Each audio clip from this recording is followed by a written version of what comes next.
baseball. Okay, I think we're live. Looks like it. Yep. 6 seconds in. Day.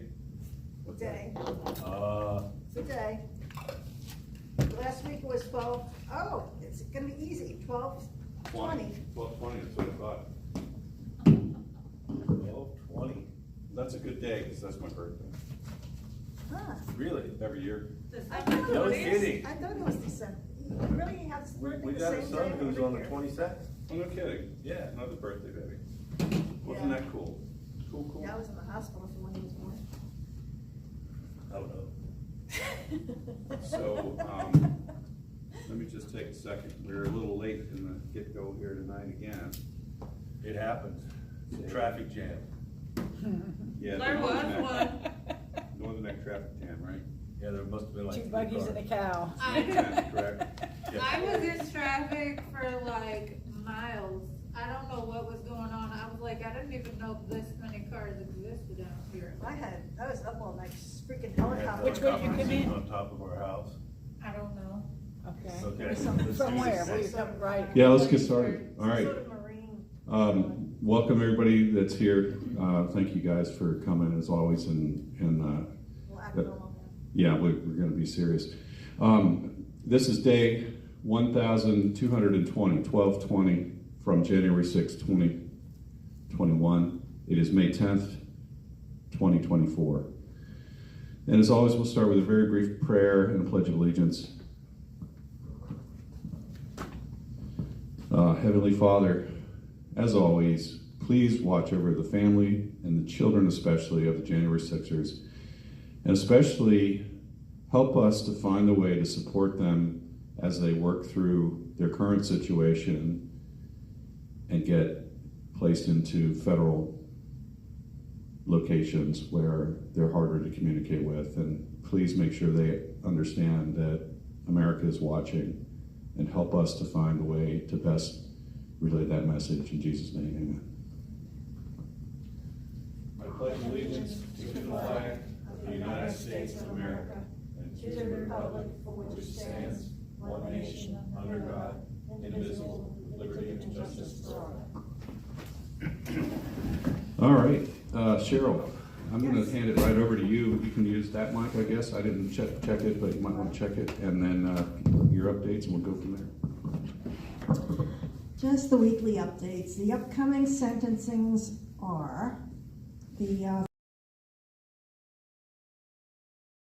Azari is on May 21st at 12:30. Dominic Box is May 22nd at 10 a.m. Andrew Taki is May 23rd at 10 a.m. Chris Quadlin is on May 24th at 2:30 p.m. John George Todd III is May 31st at 9:30 a.m. There are a few J6ers that have changed their locations. Reed Christensen is now in Forest City, Arkansas. Taylor Jonatakis is now in Springfield, Missouri. Matthew Kroll is now in Lewisburg, Pennsylvania. Ronald McAbee is now in Rochester, Minnesota. Doug Wyatt is now in Lewisburg, Pennsylvania. We had 2 new arrivals in DC this week, Michael Oliveris and Jonathan Joseph Copeland. Unfortunately, there was one sad thing that happened this week, or maybe more, but there was a J6 suicide, David Kennedy Hummel. He was from Florida and he was 55. I also wanted to mention that there is a J6 support hotline, and it's open 24/7, and the number is 833-SAVED, as 833-728-3356. What's that hotline again? Can you repeat the number just one more time? The hotline is 833-SAVED J6, SAVED J6, or 833-728-3356. 24/7. So Cheryl, thanks for bringing that up. And what's their mission statement? I mean, have you have you found it online, I'm sure. Did you talk to anyone, or do you know anything more about it and just what they're trying to do? It's on.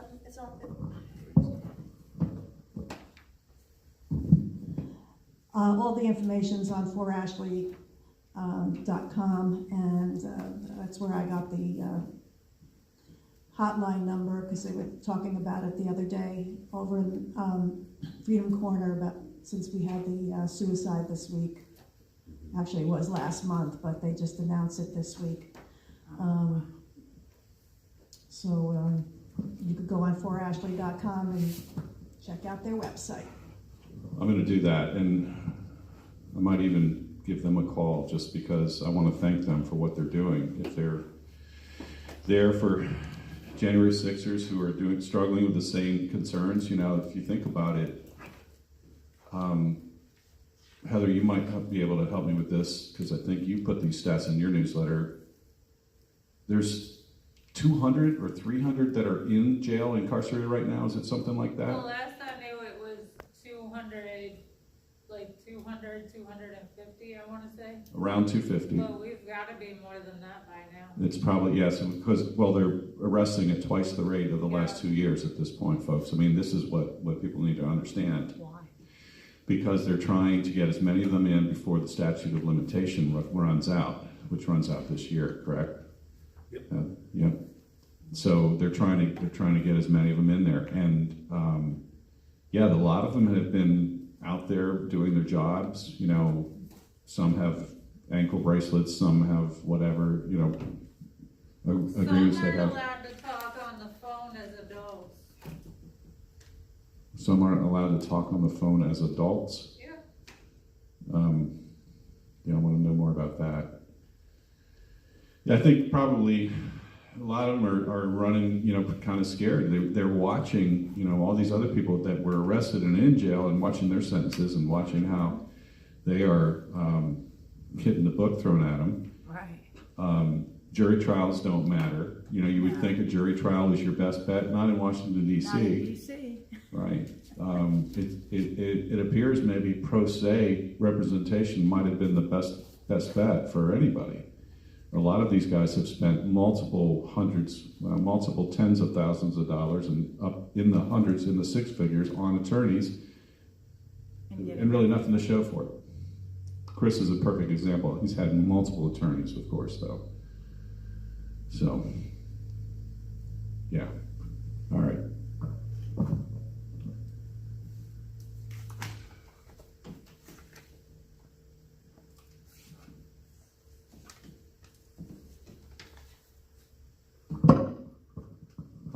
I do want to talk about Heather Idani. I hope I have pronounced her name correctly. The news article is jailed pro-lifer held in prolonged solitary confinement suffers stroke.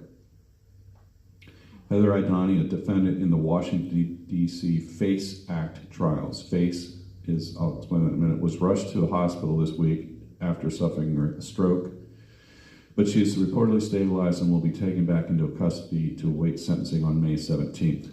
I think we should put her on the list too, May 17th, if that's true. So that was last week that this happened. LifeSite News is the article I'm quoting here. A jailed pro-lifer was held in prolonged solitary confinement last fall, suffered a stroke while awaiting sentencing in May. LifeSite News was notified today that Heather Idani, a defendant in the Washington, D.C. FACE, which is Freedom to Access Clinic Entrances, FACE Act trials, was rushed to the hospital this week after suffering a stroke while being held at Northern Neck Regional Jail in Virginia. Oh my. And how old does that say she is? It tells her name, her age in here. I think she's 51 or something. She is reportedly stabilized and will be taken back into custody to await sentencing on May 17th. Idani and 8 other pro-lifers have been charged by the Department of Justice with violating the Pro-Abortion FACE Act and conspiracy against rights, in quotations, conspiracy against rights. You gotta look into that a little bit more. for peaceful civil disobedience in a traditional pro-life rescue at a late-term abortion facility in Washington, D.C. in October of 2020. Idani has told LifeSite News that while detained at the Alexandria Detention Center, where she was held in custody until being transferred to another jail in December, she was subjected to 22 days of solitary confinement. In an exclusive interview, she said that she received this punishment for sharing food with fellow prisoners. Idani alleged that she was allowed to walk outside her cell only for 2 hours in the middle of the night each day, and that the lights of her cell were continually kept on. Idani has been in prison since she was convicted last autumn. Calvin Zastro, a friend of Idani and co-defendant in the Michigan FACE Act trial, told LifeSite News that U.S. Marshals paraded Idani in full shackles into federal court as if the mother of 5 and adoptive mother of 10 were a dangerous criminal to the shock of those present, including the judge. Idani faces over 50 years of incarceration in federal prison and over $1 million in fines for taking part in several peaceful pro-life rescues in Washington, D.C., Michigan, and Tennessee. Should Idani receive maximum penalties in these cases, in which previous counts can be compounded to heighten subsequent sentences, she will have been sentenced to the longest prison term in the history of the U.S. civil disobedience movement for human rights.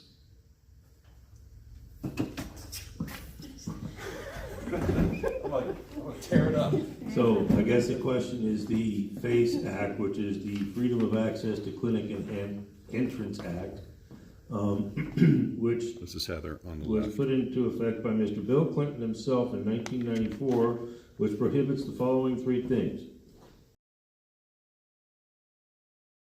Or physical obstruction to intentionally injure, intimidate, interfere with, or attempt to injure, intimidate, or interfere with any person who is obtaining an abortion.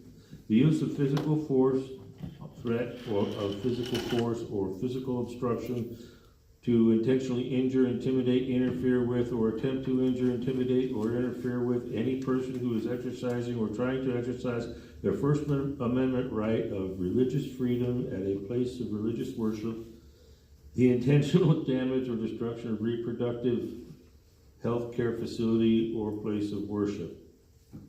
Interesting how they managed to tie this act to both churches and abortion clinics.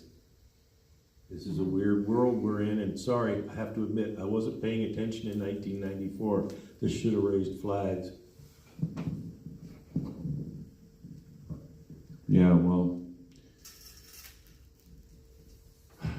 unfortunately,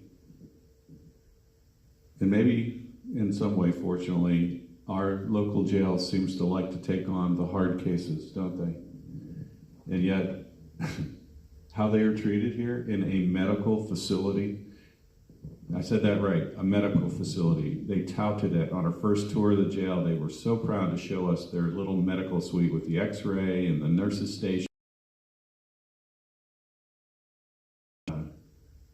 You can call it what you will. It's what you do that matters. Speaking of that, I'm going to just throw a thought out there because I don't know anything for a fact and it's a legit question.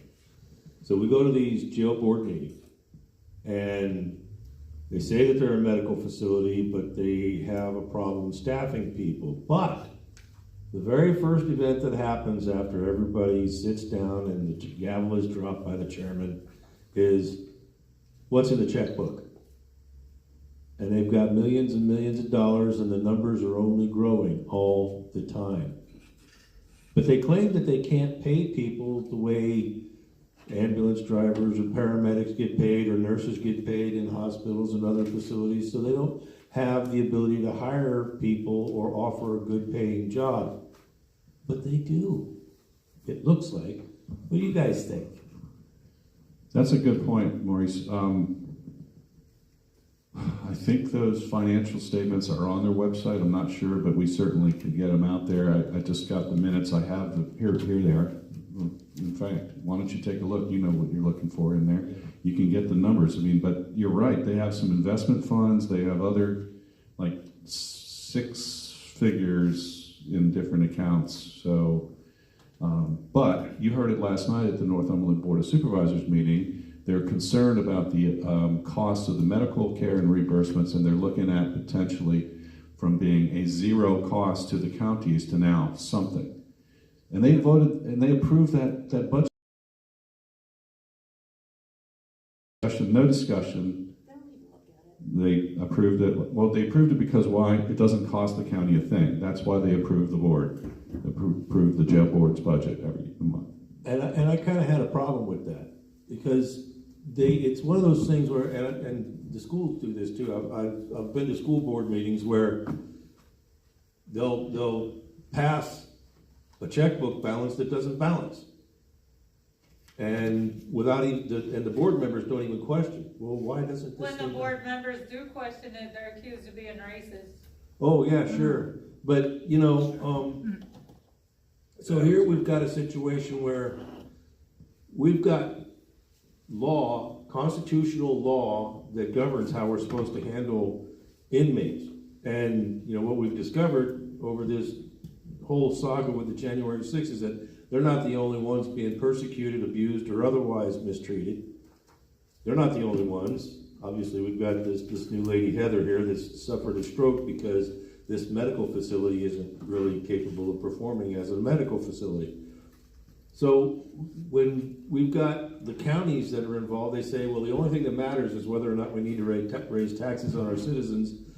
Well, no, they're not even asking questions. What are we getting for this? What are you spending your money on? Are you spending it on the things you need to rather than the things that you want to or don't want to?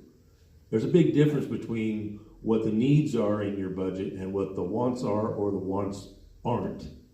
What you want to avoid or what you don't. There's a huge difference there. Squeaky wheel, right? Exactly. So I'm a little disturbed with some of this stuff, and not like my voice matters. I can only sway maybe 50 people at the most. The other thing is with Heather, didn't she go through Alexandria too? Yeah, that's So where. those are 2 Virginia jails, and wasn't something just passed in the state of Virginia where they can't be held in solitary? In the Virginia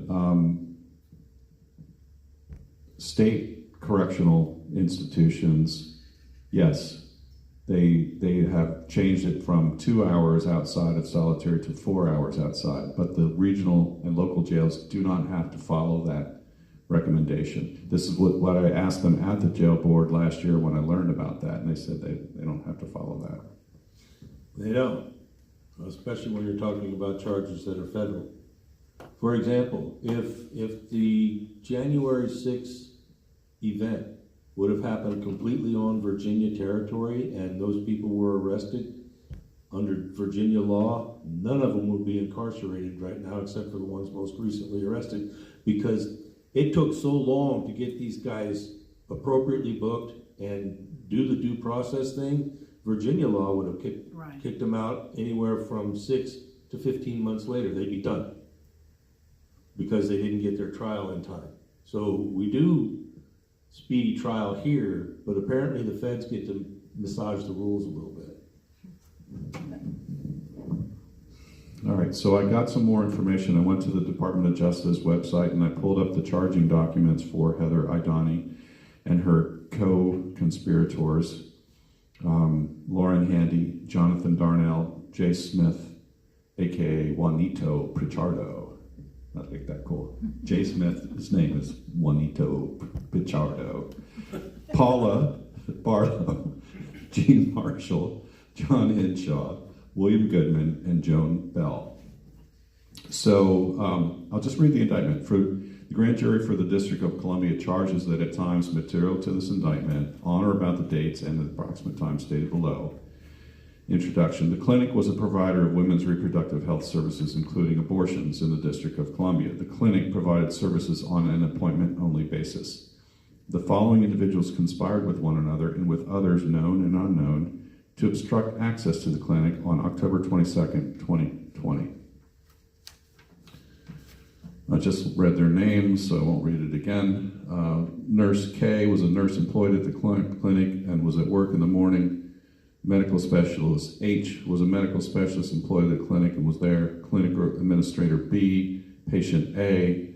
So they're not naming the people that were at the clinic, but they're in this. So that the defendants did willfully combine, conspire, and agree with one another and with other persons, known and unknown, to injure, oppress, threaten, and intimidate patients and employees of the clinic in the District of Columbia in the free exercise and enjoyment of the rights and privileges secured to them by the laws of the United States, namely the right to obtain and seek to obtain and to provide and seek to provide reproductive health services as provided by 18 U.S.C. 248C1. We all know what reproductive health services mean in this particular instance. It was the purpose of the conspiracy to create a blockade to stop the clinic from providing and patients from obtaining reproductive health services. The conspiracy was carried out through the following manner and means, among others. The conspirators communicated with one another in advance. The conspirators traveled to the District of Columbia from other states. The conspirators used deception to gather information about and gain access to the clinic. The conspirators used force to enter the clinic and to obstruct access to and the functioning of the clinic. And the conspirators brought tools to barricade themselves inside the clinic, including ropes and chains. Sounds a little bit like some of these crazy events we see in art museums and other places where people glue themselves to paintings and everything else, but I don't think they're getting this kind of treatment. There's another count, that's the first count. Count 2, on October 22nd, 2020, the defendants, aiding and abetting one another, did by force and physical obstruction intentionally injure, intimidate, and interfere with, and attempt to injure, intimidate, and interfere with patient A and the employees of the clinic because patient A was obtaining and the clinic was providing reproductive health services.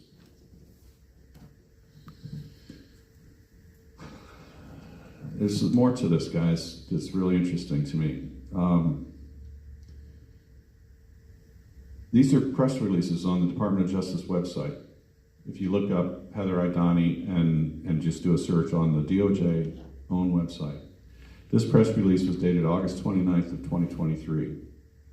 5 defendants convicted of federal civil rights conspiracy and freedom of access to clinic entrances, FACE Act offenses, for obstructing access to a reproductive health services facility. Jury finds defendants block access to clinic in Northwest DC. It lists all the names, including Heather Idani, 61, of Linden, Michigan. Were accused of both offenses in a 2-count indictment charging them with federal civil rights offenses in connection with an alleged reproductive health care clinic invasion in Washington, D.C. on October 22nd, 2020. The defendants were each convicted of a felony conspiracy against rights, there it is again, a felony conspiracy against rights and a FACE Act offense. The announcement was made by U.S. Attorney Matthew Graves. Getting anybody's attention there with Matthew Graves? Yeah. And J6. He's leading all of the J6 prosecutions. Assistant Attorney General Kristen Clark and Special Agent in Charge David Geist. I don't know anything, but just thought I'd give a shout out to David Geist. The defendants each face up to a maximum of 11 years in prison, 3 years of supervised release, and a fine of up to $350,000. U.S. District Court Judge Colleen Kolar-Cotelli, also another judge in the J6 trials, presided over the trial, ordered the defendants immediately detained as required by statute. Sentencing will be scheduled at a later date. So she was immediately, in August 29th, or about that time of last year, is when she was put into jail.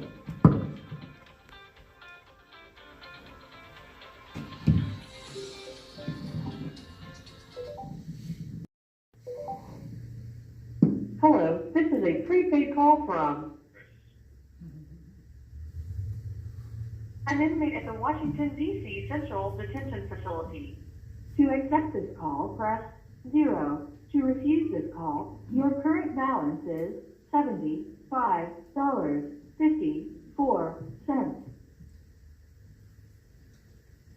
Hey, Chris. This call is from a correction facility and is subject to monitoring and recording. Thank you for using Global Tel-Link.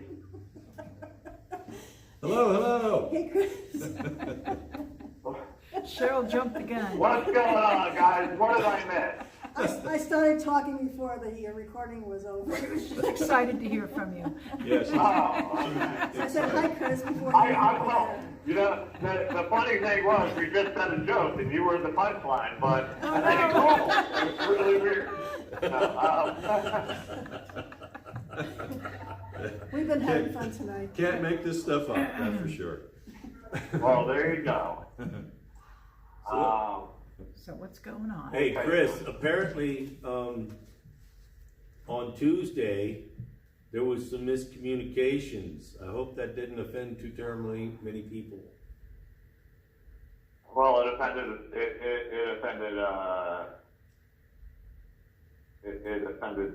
one person, and it is what it is. I'm not even going to talk about it. There's no reason to talk about it on the open. Yeah, okay. Let's be happy again. Everyone knows who, what said, what happened, and what was said, and what was done.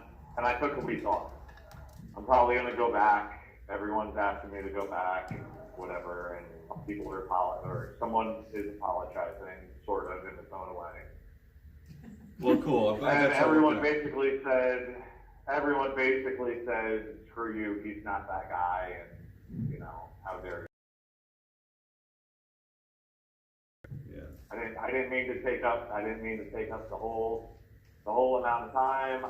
There was a miscommunication. It was, Stuff happens. Oh, for sure. We already knew it was gonna happen. It was, oh, hey, yeah, it was everything's quick, you know, I got a lot of stuff going on, everything's so super quick, and it's usually at the end of a 15-minute conversation, and it's, oh, by the way, you need to call in, and y'all have a little bit of time, like 10 minutes each, or whatever, and that's what I heard, or it was 10 minutes total, but it wasn't, Chris, you're just a It phone wasn't- hog.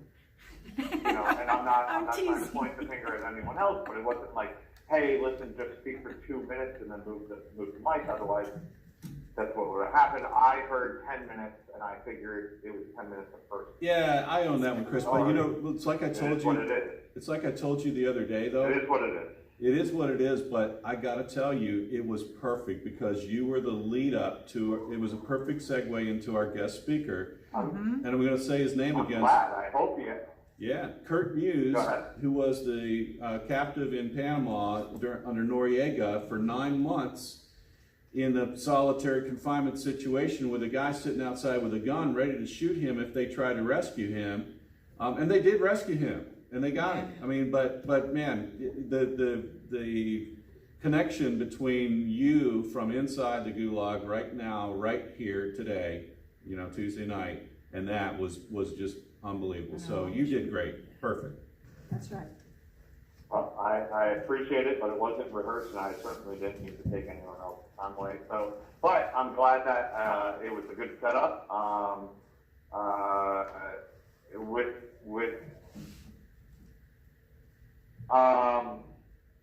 With that being said, I did not drop my gifts and go, so I'm gonna do it right now if you don't mind. Sure. If y'all can donate, we just reached out to someone at Proton Mail again, and everyone stopped donating, right? And if there's everyone, and Tom will maybe explain later on, but I had a run of bad lawyers, and I refused to give up. And they wouldn't let me work on my case for 3 years. So I did the only thing possible, and I documented everything that was so effed up in this whole situation. Oh, yeah. And I just continued to document and what they were doing to me. And what they're doing to all of us, and we're really now with this new lawyer, right? Lawyer like number 6 or whatever it is. Now I might be screwed And I probably am, because McFadden, a Trump-appointed judge, doesn't want to give me a new trial because he doesn't want to make any more headlines, because I've already made enough headlines. Not like I was looking to do that, but I have. The cards have already been played, and it is what it is. I've been going through this for 3 years. I should have never committed. I should have stood up and I should have said, hey, listen, my lawyer told me that you're going to give me time served. And he would have said, well, I never said that. You certainly aren't getting time served. And he probably would have said, you certainly aren't getting time served if you plead guilty to 14 felony. Mm-hmm. And I should have said it. I wanted to say it, and as soon as I got to undoing what I did, because my lawyer told me, basically, don't screw this up, I will get you home on house arrest. It is what it is. We are dropping everything that a lot of people have worked very, very hard on, especially the work. Sherry Pitts, really quick, if you did not get my my message back to you, you should have, it's been a couple weeks, so I know it was like a month, and God, I'm so sorry about your grandson. But I love you, and I thank you, and I'm horrible at writing back. Usually I'm so busy with Vigil and everything else. If it gets to me, I read it. I've been so busy going a million different directions. So, but also Tom and Cheryl Johnson and Heather Young and everyone else who has helped me, the other Johnsons in the past, and I know I'm forgetting a bunch of people, so I want to say thank you. Awesome. With that being said, we're doing a lot of stuff. Now we're doing stuff that we should have done 2.5 years ago. We should have done it. Or then, honestly, going back, I should have done the whole thing pro se. Right, we were talking about that. I probably, I probably would have been home on bond. Because they couldn't deny me what they're denying me now. What they're denying me now, and for 3 years, excuse me, I'm hiccuping. What they denied me for 3 years was basically the right to work on my case. I now have to explain, which is very expensive, which my lawyer is doing.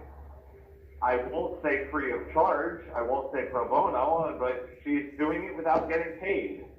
And she's paying her, I'm mostly talking with this other woman, I don't want to say girl, she's definitely a woman. She might be a mother, so happy Mother's Day, Kelsey, if you are a mother. Happy Mother's Day, Christy Fulnecki from Missouri. Thank you for doing everything that you're doing. I told her in the beginning when she took on this, I said, you don't understand how messy this case is. It is the messiest case. I wasn't lying. I told her. I said, I'm out of money. I have $10,000. I said, I have $10,000.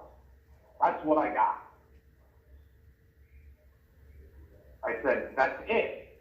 That's it. I spent $300,000. I gave this lawyer this, and that lawyer that, and this lawyer this. I'm in the middle of a divorce. This and that, and the house gets sold, but I'm done. I haven't seen my kid in a year.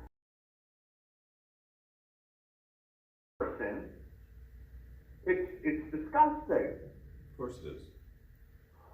I'm a fucking electrician from New Jersey. I'm sorry, excuse me for cursing. This is disgusting. It is. It is indeed. I think you're being generous in calling it disgusting. It's But worse we than that. started talking and because of the Neck Patriots, she was able to come over, and I was able to see her, and I gave her. She literally brought over a different suitcase just for paperwork, and that didn't include, guys, what, the 2,500 pages worth of paperwork that you scanned in? I'm just taking a guess. Just taking a guess. 500 pages. That the Northern Patriots took in. So please, if they have a Give, Send, Go, to them, because they did. Yeah. I don't even know how. They don't want to tell me how. They don't say anything. Oh, don't worry about it, Chris. It got done. We got it done for you. Well, Thank you. don't forget, So, you got to give your Give, Send, Go. You didn't do it yet, so don't forget to do that. First Kid Patriot. GiveSendGo.com / First Kid Patriot. If you can go to firstkidpatriot.com, that'd be greatly appreciated. I have a thing that I was working on.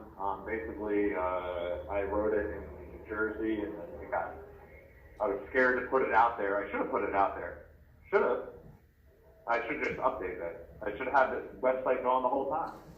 Screw them. If they're gonna give me 17 years, Yeah, right. Oh my. and put on facing 15 to 17 and a half years, and it's not, oh, well, this guy is facing. No, if they want to be dirty about it, I'm facing 175 years of max time, but 17 felonies, and I don't think I have any misdemeanors, none. Everything's, I think my lowest one is 1 year to 20 years. Most of them are 20 years. And it's absolutely disgusting, and I've had horrible lawyers, and what my lawyer was supposed to do, now this one is doing. Basically, what the charge has right now, don't get it twisted, she's keeping a very, very well, very, very, she's keeping her record very, very clean. For both of our sakes, She said, well, you called in here, and this is why I charged you for this, and this is this, and this is that. But I'm talking with this young lady, Kelsey, and she's an angel. She's really, she's just starting to get it after probably us talking on the phone for about 10 hours. She's really starting to get the whole, cluster F that is the Quagling case that's been going on for 3 years. And I said, wait.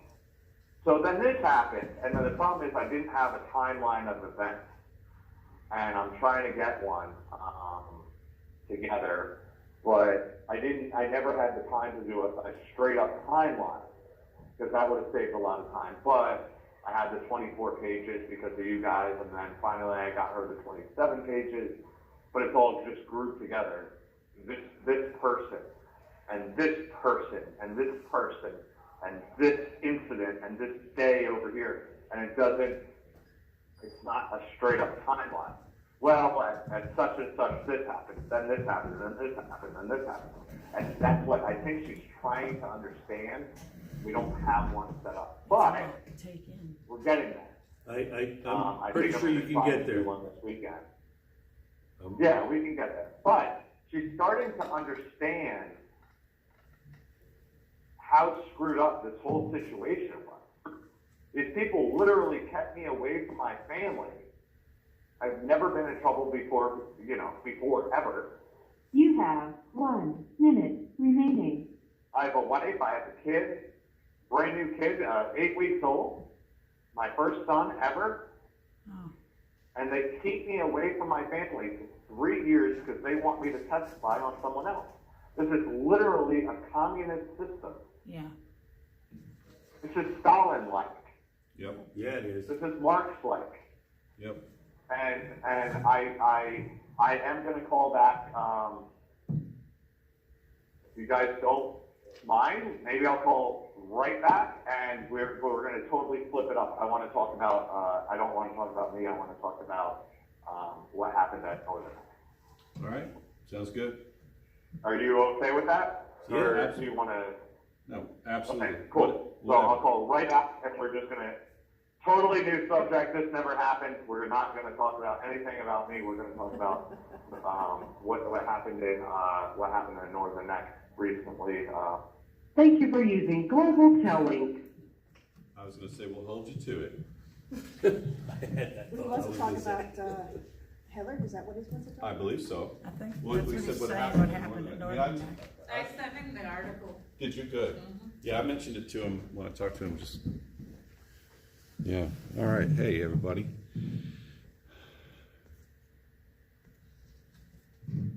Wow, we got a lot of people tuning in, great. Jericho, good to see you. Lisa, critical thinker, hey there. Lisa, I already said that. Ava. Annette. Grow with us, that's Jean. Welcome, Jean. I was taking your pictures so I could print them and send them to John and August. To his sister? No, to him. Have you been? I'm in email communication with him. I probably have 7 of them waiting on me to reply to. Oh my. I just wrote him. John Takis, I just wrote him. He's a- Hello, this is a prepaid call from an inmate at the Washington, D.C. Central Detention Facility. To accept this call, press 0. Your current balance is $73.86. This call is from a correction facility and is subject to monitoring and recording. Thank you for using Global Tellink. Hey, Chris, is that you again? It's me again. Hi, Chris. So really quick, can you guys give I figure this is, I'm winging it here. Can you give a overview of what happened and the charges given, and then maybe I can just go into a little bit of what I know off the top of my head as far as what happened to me, as far as my situation and me being in Northern Neck and me talking about what the standard of Northern Neck is and how I wasn't surprised, but I'm still disgusted on this going on in Northern Neck because they haven't changed. And it's been going on it's way before me. Who was anyway, go ahead. I'm not sure exactly what you're asking for. About the, so am I completely screwed up here? So the video, or did the stroke happen at Northern Neck? Yeah, or not? yeah. Idoni, I think yeah. that's exactly what I thought. Okay. Yeah, so the woman's name, Okay. Heather Idoni. yeah, Heather Idoni, and the articles read that she was in solitary confinement at Rappahannock, but while she... So Yeah. I'm sorry, really quick. The article that I read did not read. Now it might have been because it was taken out. I'm getting everything secondhand. But the article that I read said she was in Alexandria and she moved to another facility. It didn't say Rappahannock, but it did say another facility. But it certainly didn't say Northern Neck. Did I say Rappahannock? You did. Sorry, go ahead. I must have messed up. Alexandria, sorry. She was in Alexandria, and then she came to Northern Neck. Northern Neck is where she had the stroke, the other medical facility of Northern Okay. Neck. Yeah, I apologize. The medical. No. My point was, it said, I thought you said she was in Rappahannock. No.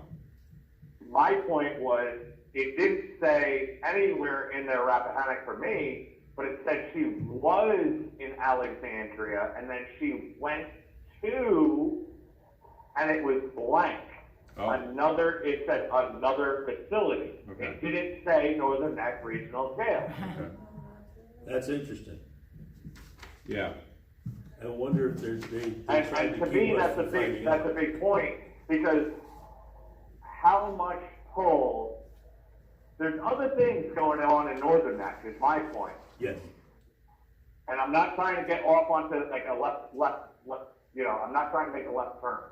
My whole point is, if the article, and it might just be someone didn't copy and paste it right? But if the article didn't say, hey, she went from here and went to here, why didn't it say, hey, it went to Northern Neck? Someone has pulled somewhere. Right. Well, that's the only thing I'm going with it. Northern Neck is, I believe, and this is like put on your tinfoil hat, but I believe it has been used as a catch-all for anyone for the federal system. Right. That doesn't That's require just any that doesn't need any tinfoil. They're proud of that fact, man. You know, that's what they told us when Yeah. we toured the jail. They told us that Michael Vick and Paul Manafort. That's Paul horrible. Manafort and the rapper, and then Al Qaeda terrorists, they were proud of the fact that they have all these people that nobody else We'll sees. take our, yeah. Yeah.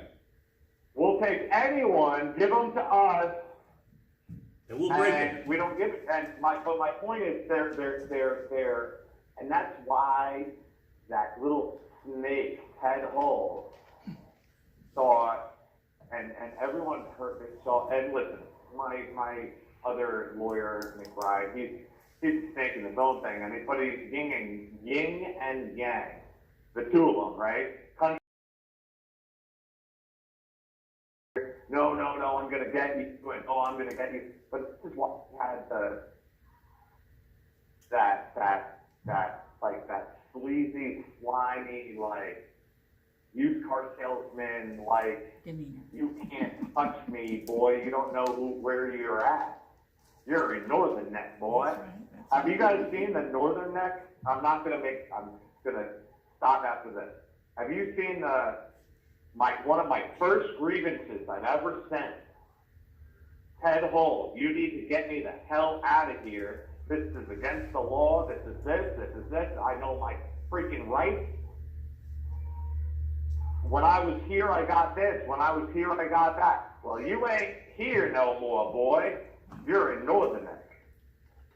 Yeah. That was the response. And I could hear the Southern, like, and it's nothing against Southern, right?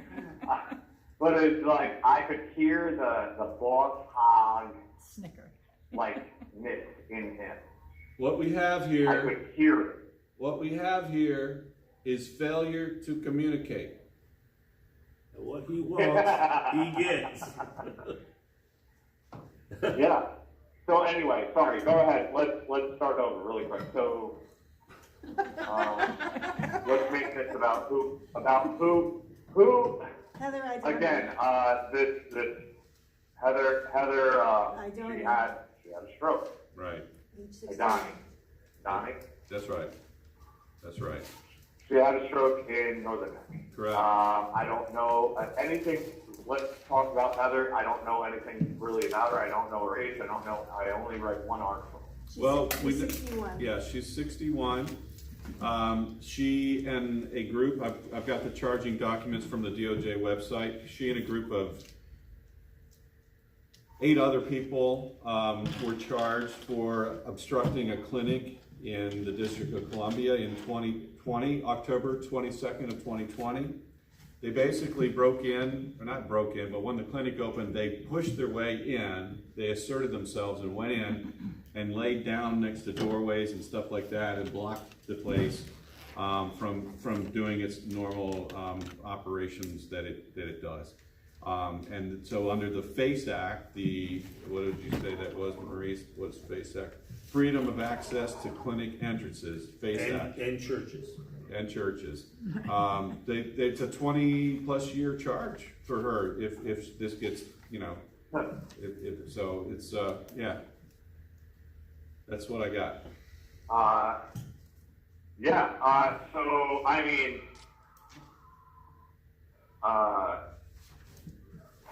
it's disgusting. It is. I'm reading the It's charging.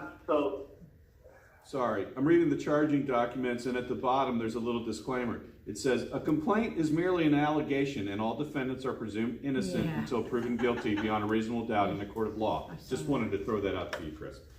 So now there's two. Yeah, well, I mean, hey, I've been here for 3 years. Right. Doesn't mean you're guilty. This is, it's hard for me to, and I don't like to, I mean, I don't think she cares if I talk about her, and I don't think, I certainly don't give a crap about talking about the big guy.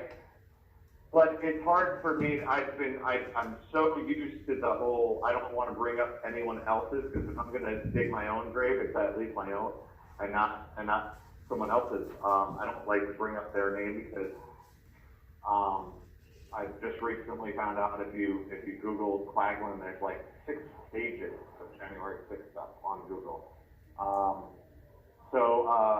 And I think I'm the only Quaglin that was arrested for January 6th or in Eastern Seaboard. Anyway, I think there's 9 of us. Heather Young says that there's 9 Quaglin Google thinks in America. In America, I mean not in America, in the world. Oh, no kidding. In the world. Heather is There's here, by 9 the way. Quaglin. Oh, hello, Heather. Thank you so much, by the way, dear. I really thank you so much for your help of everything recently. But the whole thing is that this is disgusting. It's a Marxist socialist. And we've always had a little bit of socialism, right? We have Social Security. No one's really super complaining about that. It does some good and whatever, but the fact is that no one, listen, guys, and I've been accused with 17 felonies or 14 felonies, right, for storming the gates of the Capitol and this and that, blah, blah, blah, blah, blah. They got the wrong guy, but, I mean, I've been accused of it. I never had a felony ever before in my life. I had a DUI when I was parked on the side of the road 20 years ago. You know, that's the extent. That's your criminal career. Nutrition for me. And even in my wildest dreams, the insurrectionist that the FBI says I am, I've never thought in a million years.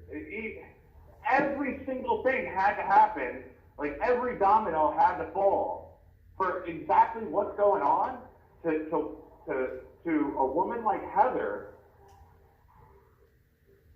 for this to happen. This is disgusting. How are people not? I mean, this is why the left is winning, because you know what?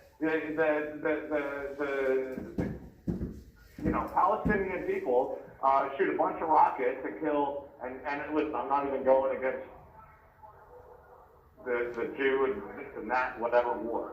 They've been fighting each other for 3,000 years, right? Exactly. But the fact is, on October 7th, one Palestinians shoot a bunch of rockets over and kill 1,400, something like that, Jews. Israelis. Innocent people, kidnap a bunch of Jews, including American citizens, mind you. And now all over the country, you got a bunch of people protesting and taking over college campuses around the world. But when the right protests peacefully and lays down in front of a doorway, you're facing 10 years. Right. Yep. This is ridiculous. It is. I don't even have the words. Well, while you're thinking of the words, let me give you a couple of things to chew on here. So, this announcement, again, I'm looking at the press releases on the Department of Justice website. This announcement was made. Does that ring a bell to you? Well, yeah, he's such a peach. I can't wait for him to hang from the tree of liberty. Not saying that I'm going to put him there or hold the rope or anything, but can't wait for him to get what he fully deserves. Assistant Attorney General Kristen Clark, that name I've heard over and over, And then, so Ms. Idani is going to be going before Judge Colleen Kolar-Cotelli, which is also another one of the judges on the circuit that has been handling you guys' cases. Yeah. Yep. So it's all about just, silencing people who speak out. I think that's the connection here. These people, this Heather and her people, whether they should have done that or not, but they were brave enough to do it and get arrested, and they're facing what for it? You guys were brave enough to go to have your grievances heard and show up and support your president, and look at what happened to you. So that's what it is. It's silencing the people that are brave enough to stand up and speak out. And they're making examples out of I it. thank you for putting us in the same column. A lot of J6ers are. Some people, they get a little rambunctious on J6. Right. I'm not saying that any of this is right. However, this brings it to a whole other level. You have 1 minute remaining. This is God-fearing patriots that say right is right and wrong is wrong, and I believe in life, in human life, and I think that a lot of these people are mistaken, and I'm gonna peacefully protest. How dare you, Matt Graves, Merrick Garland, Joe Biden, anyone else involved in this scheme, this Democrat scheme, you tyrants. Exactly. Just wait. That's right. The tree of liberty is waiting. It's got a lot of That's all I'm branches. going to say. Yep. And there will be patriots willing to do what's taken, and I'm not calling for anything. But thank you guys so much. I love you. Thank you for using Global Telling. Yes. Good job, Chris. Good job. So I had some thoughts while he was talking. It's like the law itself is gaining enhancements. And I'll speak to the notion of a hate crime. Can anybody out there in internet land tell me of a violent crime that isn't already motivated by hate? A violent crime that isn't motivated by hate? Yeah, is there such a thing as a violent crime that is not motivated by hate? So all crimes, I'm saying, are hate crimes. But we had to come up with a law to enhance those violent crimes so that we could call them hate crimes, Against your just to make it worse than it already was. So, and I'm not saying that, people don't need to get punished for stabbing their wife or whatever the case may be, because that's clearly a hate crime. But you may recall there was 2 individuals down in Texas that managed to get a hold of a black gentleman and tie him around his ankles and drag him for a few miles back in the early 2000s, I think it was.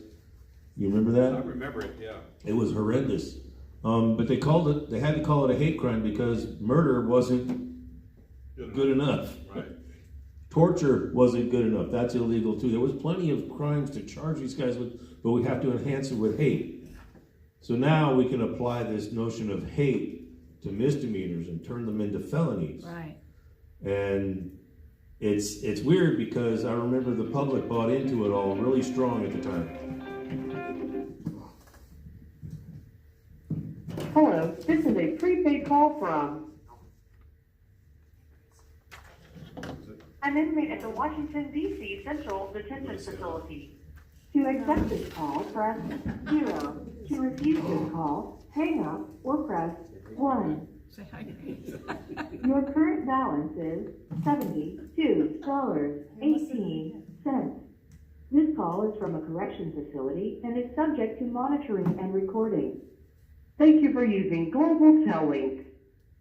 Hi, this is Cheryl. Hello. Hi, this is Cheryl from Northern. Hi. Yeah, this is Daniel Ball calling it. Hi, Daniel. How you doing? Good. Hey, Daniel. Thomas. How y'all doing tonight? Doing great. How's Good everything deal, there? good deal. We're hanging in here, hanging in here, doing the best we can. Another day in Wish we was paradise. out there fighting a good fight, but we're in here. I appreciate y'all being out there fighting a good fight for us. We try. Hey, we're just here to help give you your voice, so, you know, you let us know what you Right, want to talk appreciate it. about, so it's all yours. Yeah, mainly I wanted to call and give my condolences for Heather and to her family. I didn't know her, but I assume great patriot, and my sincere condolences for the loss from her family, and what a horrible loss. I wanted to say that. Well, thank you, we'll pass it on for sure. For Yeah. sure. Yeah. We were just talking about her. Yeah, I see. Is she? Does it think that she's going to be able to recuperate, or? We don't have a lot of the details really on it, just we were talking about it and reporting it, but I mean, again, it's just the fact that this happened in Northern Neck Regional Jail, which is supposed to be a medical facility, but we know what happens there. I don't know what kind of facilities you've been in, Daniel, but it's kind of hard to... I've been in a lot of... Yeah, go ahead. Go ahead, I'm sorry. Anything. It's hard to get attention, and the grievance process is just meant to wear you down so that you just don't do anything. Should give up. Right. Yeah, that seems to be the way it is here in DC. I've been through the BOP system a little bit on my way here. I had a bad experience in Petersburg, Virginia. Not quite a stroke, but I had my teeth knocked out with my hands cuffed behind my back by a couple of the COs at Northern Neck. So I know this whole federal system is just a complete corrupt cesspool. You Yeah. had your teeth knocked out while you were handcuffed at Northern Neck. No, at Petersburg. Well, he said he was at Petersburg. No, that's Petersburg. Petersburg. Okay. My hands were cuffed behind my back, and two of the guards there, Officer Brown and excuse me, I have their names written down, and the other one, I can't remember. It's been a year now since I've been there, but yeah, they have my hands cuffed behind my back, and two of them beat the shit out of me, breaking 4 of my teeth. My teeth are still rooted in, but they're broke off. My teeth look horrible, and I first got arrested. I had Nice smile. a decent smile. Thank you for using Global Telly. What happened? Him and Dominic Box both went through Petersburg, and they both appeared in the Gateway Pundit. What happened is what he's talking about, is what Yeah. ended the call, What's his I name? think. What's his name? David what? Daniel Ball. Daniel Ball? So, Like in B-A-L-L? I was Yeah. doing, a number of months ago, I was doing some research, and it turns out some of the stories in Petersburg could rival Northern Neck. So they were They're not censoring quite as him. bad. Petersburg is It's horrible. rough, really rough. They were It's censoring him, horrible. they didn't like what he was saying. And in Alexandria, I don't know anybody who's gone through Alexandria and not been in 24 and 2 at least. Wow. So what I thought he Or was saying 22 was and that 2. the 2 guards that did that were former NNRJ guards. No, Oh. he was saying I wasn't in Northern Neck, but I did have my own experience. Yeah, all right. If he calls back, we'll have to ask him. Yeah. So they've cut him off because, I What don't know, happened? I have to make that Did assumption. they cut him It's off, just- or did he run out of money, or what? It just magically cuts off Yeah. for no reason when they talk about certain things. Oh, okay. Yeah. Yeah, so when Gertie cuts him off, that's somebody on the other side deliberately cut him off. All right. You know who Gertie is, right? That's that recorded voice. Okay. That's what they call it down in downtown, right? Greta. Yeah, Your own name on it, I right? did because I like Well, this. Gertie I sounds like, good. you know, the Alps and the nice, you know, blonde hair buns and stuff like that. Right. All right, I just got this shirt in the mail I was today. looking at it, So yeah. this is the For Ashley on their website. You can order these shirts. So it's both Ashley and then Murdered by Officer Bird. Murdered by Officer Bird, B-Y-R-D, that's right. Oh. No warning, no nothing, just hiding and waiting for his opportunity. oh really? Does he? Okay. Oh, really? I thought it was funny when I heard it. Funny. You can keep it. I wouldn't I guess he got in trouble, and he's gonna tell us how he got in trouble. That guy would take credit for anything, probably. He'd take credit for anything. Hello, this is a prepaid call from Chris, I wouldn't count on that. an inmate at the Washington DC Central Detention It's Facility. not Chris. To accept this call, press 0. Your current balance is $71.73. Nope, didn't run out of money. that was funny. This call is from a correction facility and is subject to monitoring and recording. Thank you for using Global Tellink. Hey, Tom. Hey. Is that, Hey, it's Daniel Ball again. Sorry about the disconnect. I don't know what happened there. yeah, we were worried Yeah. that you were given too many details, maybe, I don't know, but, yeah. yeah, I'm glad you're back. That's what they suggested here. Right, but yeah, that's the case. Some money's been raised for me to get my teeth fixed, but DC jail here won't help in allowing me to get some outside medical. And the dentistry here is absolutely pitiful. But the money's been raised to get my teeth fixed. I just got to get it approved. Now my lawyer put into my judge to have an order done to have me released to outside medical and have my teeth fixed. So we'll see how it goes. But it's been 8 months in the working here to try to get that. So So it's been a nightmare. my question would be is, what's the likelihood, since you're still in their custody, that it could happen again after you get them fixed? Not only that, is it? Oh, it's not impossible. And me nearly speaking out about the BOP. If I ever go to the BOP, There they go again. I have hopes / expectations of not going to the BOP, of Trump getting in, and before I end up going to the BOP again. But if I do, it's very possible they could seek some retribution with me, and who knows what would happen to me.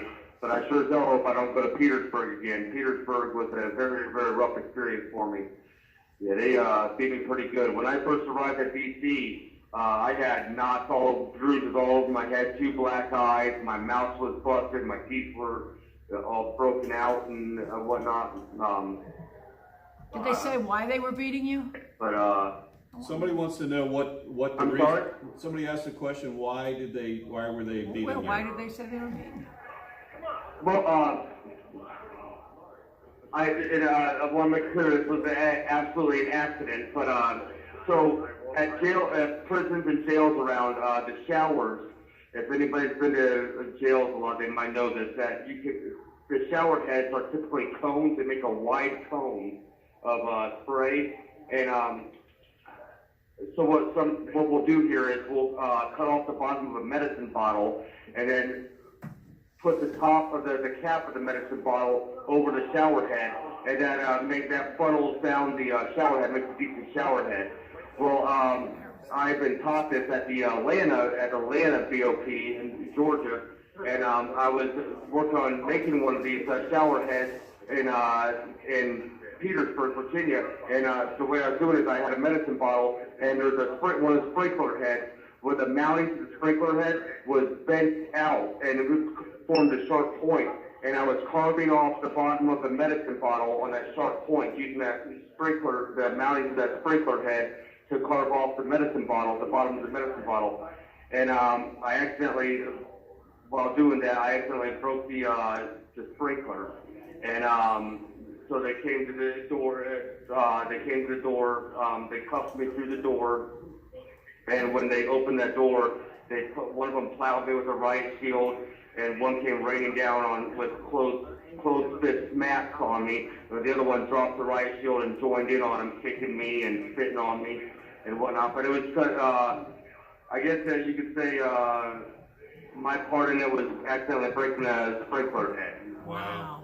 Wow. Yeah.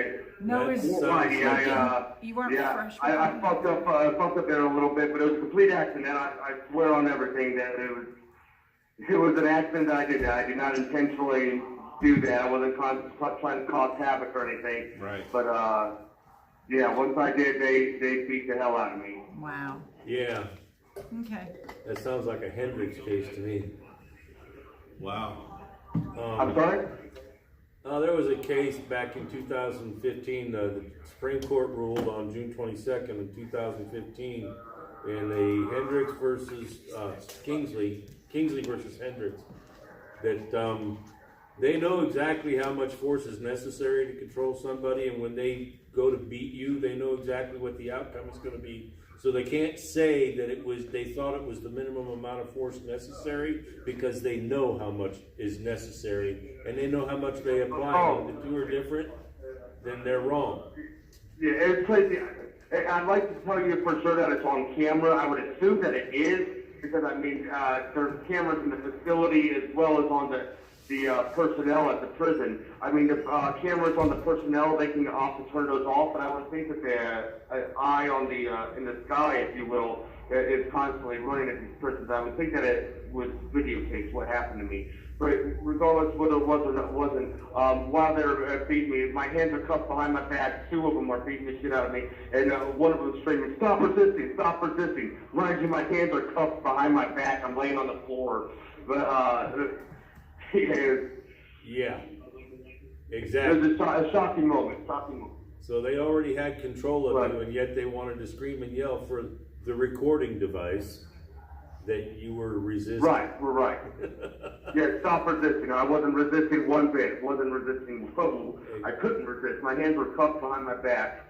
Yeah. And like that was one beat down. They ended up coming back. They ended up putting me in this side room, handcuffed to this concrete bed in this one room, was shackled to this bed. And they ended up coming back and beating me, giving me another beat down later on in the evening. And when they left from the first beating, they told me that they're going to come back that night and fuck me as well. Oh, I hope I'm not being too vulgar on this, but well, it's a that's what they told me. It's a family show, but you get poetic license, so go ahead. Forgive me. Yeah, that's what I was told. So that they were going to come back and do that to me. They didn't. Thank God they never did that. They never did that. No, they're just I trying don't think to I make could you ever feel be. worse. They're trying to change your I'm so sorry. Break it up there. They're trying to change your emotional state to a more negative place. That's what they were doing. Well, yeah, they achieved that. But I don't think I'd ever be remotely the same had they done that to me. Yeah, that would have been bad. That would have been Pulp Fiction all over. Very much so. Man, I'm But sorry. nonetheless, I can get my teeth fixed. Yeah, I appreciate it. It's all good. If it has somehow, in the grand scheme of things, helps this country defeat this tyranny that we're experiencing, then it's all for the better. That's for sure. I tell you what, me getting my teeth out there, that could be fixed. The stroke seems more severe to me. Heather's story it really depressed me today. Yeah, well, again, it just, to me, what I see is, I mean, strokes can happen unannounced, of course, they happen all the time, but often there are some signs. And, again, a medical facility, we've heard so many different stories about people suffering through just the worst kind of things, even toenail fungus and the rashes, the jumping rash they talked about at Northern Neck, which we think that turned out to be MRSA from someone. So, I mean, they can let that stuff go on. That just shows a lack of caring about the human, your fellow human beings.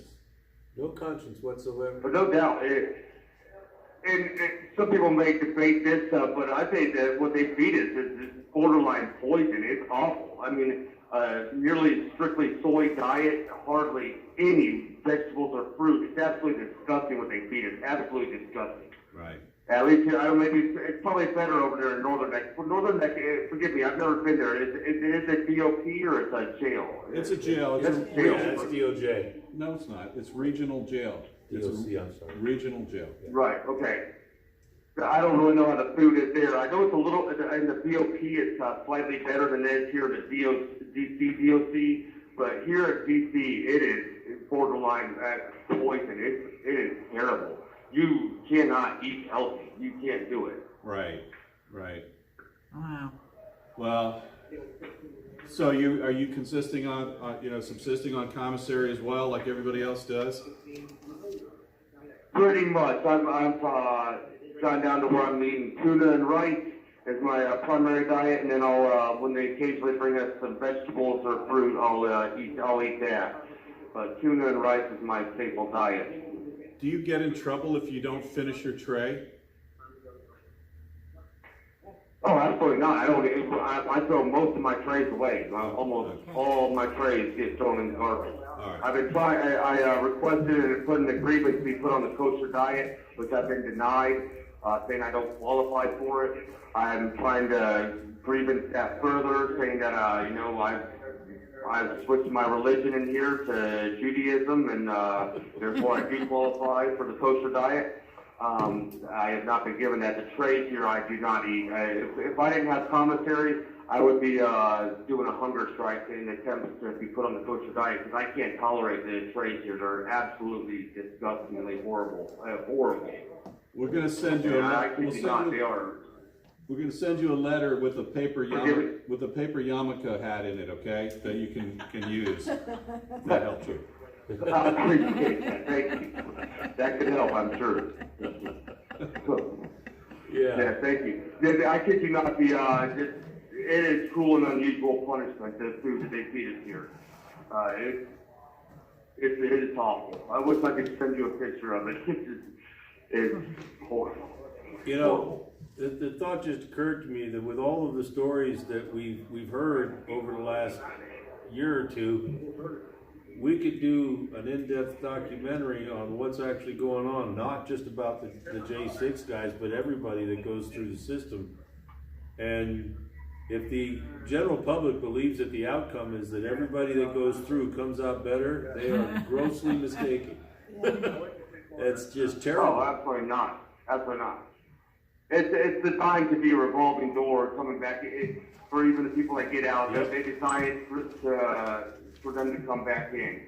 They make money off the people in there. Yes. The judges, I do understand that Northern Neck Jail is owned by 3 judges that sentence people that go to that jail.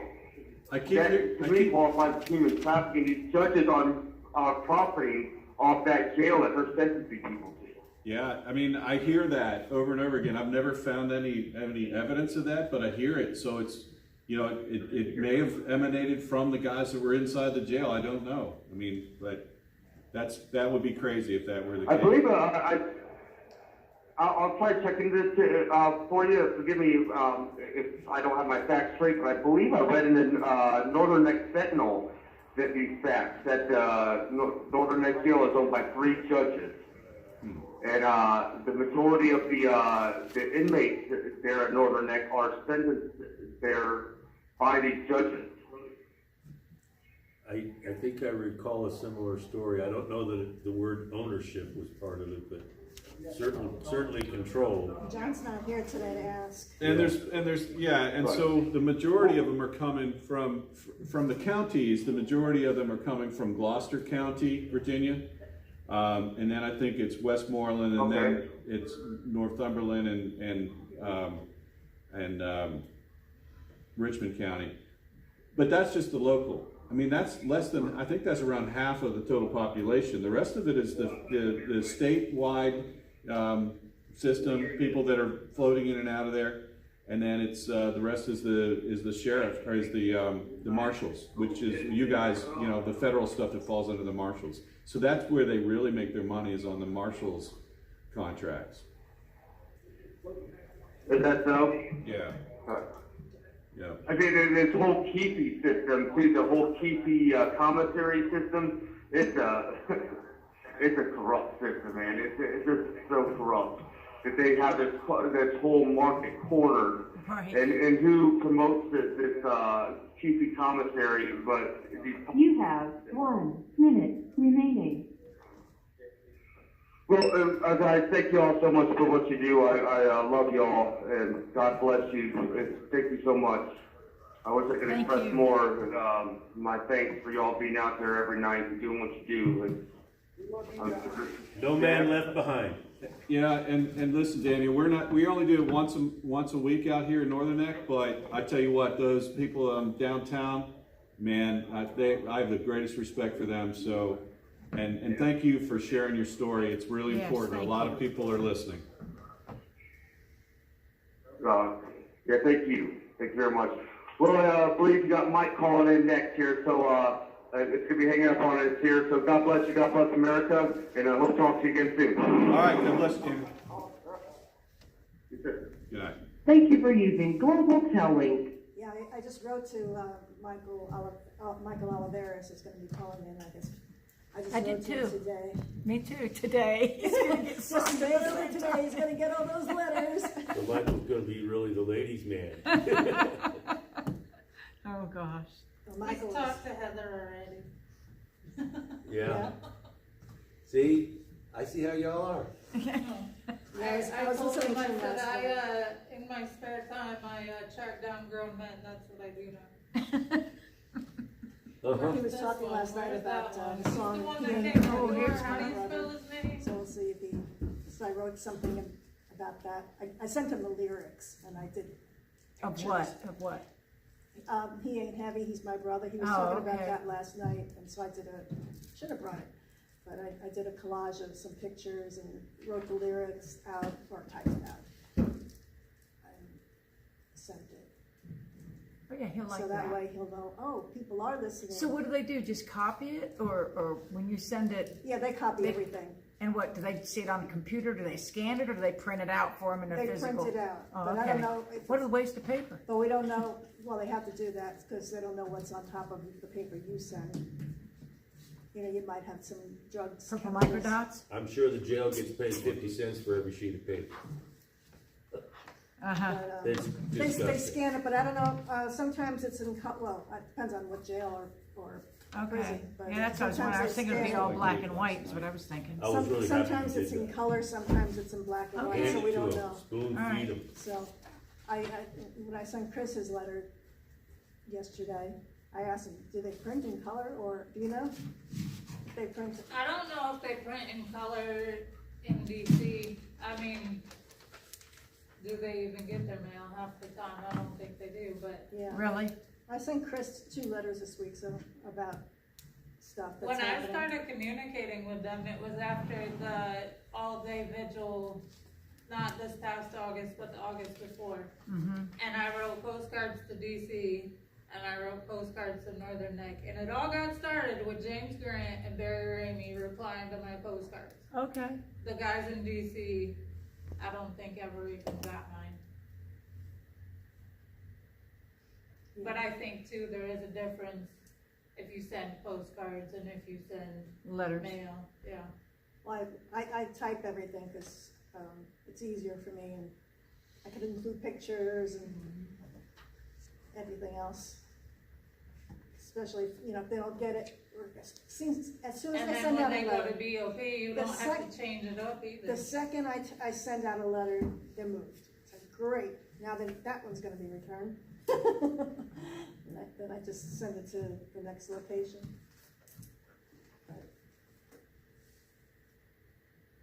Yeah, and plus you can keep better records, Oh, that way this is keep it beautiful. all Yeah, I know in it. your files, yeah. Did you not see the resolution yet? I had not seen this. That was the work of genius, really, This is beautiful. that Doris, I found some recent examples of it, and she had been working on some other examples. We got them together. She was working with an attorney that was able to pull it all together. We're trying to keep it to 2 pages. It rolled into 3, but the work is done. The work is done. This is, What is that? It's a resolution for the Northumberland County to allow opt-outs for the smart meters. So if you don't want okay. one on your house, you can say, no, don't give it to me and don't charge me extra for it. Wow. And that will get adopted. Other states in the nation have adopted those same rules. well, you wanna know why this is awesome? Why? Because the first 4 paragraphs, you start off with the Virginia Constitution, and you go through 3 sections of Virginia code. That ought to get somebody's attention, say, maybe we can do this, Uh-huh. instead of saying, nah, we can't do that. No, I think so too. I mean, it tells them exactly Exactly. This leads them by the hand. This makes it all good. Yeah. They should be able to do this. Because, and you're not asking for anything repugnant. You're asking, you know,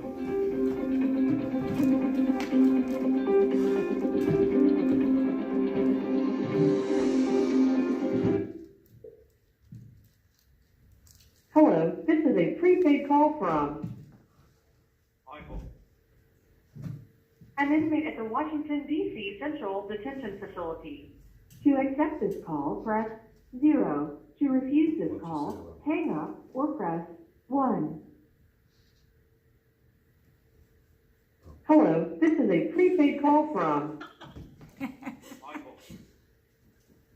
an inmate at the Washington, Rewind. D.C. Central Detention Facility. To accept this call, press 0. Your current balance is $70.05. This call is from a correction facility and is subject to monitoring and recording. Thank you for using Global Tellink. Hi, Michael, welcome to Northern Neck. Hi, how are you? Who am I speaking to? This is Cheryl Johnson, and we have Tom and Maurice and a few others here. Hi, Cheryl. Hi, Tom. And I say Elise. I apologize. Maurice. Oh, Maurice and everyone else. Yeah. Well, good evening and happy Friday to you all. Happy Friday. So this is my first call to you guys. Is there anything, do I need to follow your lead? How do you want to proceed? Well, we listened to you last night in Freedom Corner and heard about He Ain't Heavy, He's My Brother. Oh, did you get a chance to listen to it? I did. I'm an old folk, so I know that song. Oh, so I was on target then, yes? Yes. absolutely. Fantastic. By the Hollies, right? Fantastic.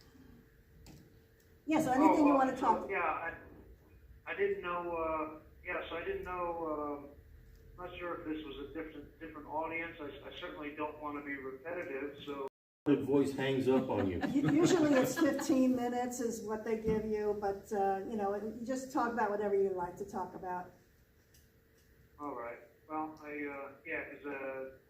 because my first go around on the other one was 5 minutes, and then it was 15 minutes tonight. So, well, I guess I just in case, I suppose, since it's 5 minutes for those who haven't heard me yet, this may be a little boring for some of you, but I'll just reiterate basically my story here. And I was arrested originally in December of 21. That was after 9 months of being surveilled by the FBI and others, and being on the nationwide domestic terrorist list since March of 21. I was arrested and released on my own recognizance and on pretrial services, which means I was to check in weekly with the feds, and so everybody could be comfortable and safe that they know this terrorist isn't running around and on the prowl in the streets every night, and putting the community in danger. Is that his warning? So I was originally charged with they wanted to charge me with 4 misdemeanors and plead guilty to 1. I chose not to. I told them that I'd be happy to go to trial on all 4. Those of you who haven't heard from myself, this was all a matter of principle. This wasn't about taking the easy way out. It wasn't about taking the smallest sentence or the lesser charge. It was about principle of the matter and prosecutorial misconduct, in my opinion. So then they upped the ante and they wanted to throw in a felony thereafter.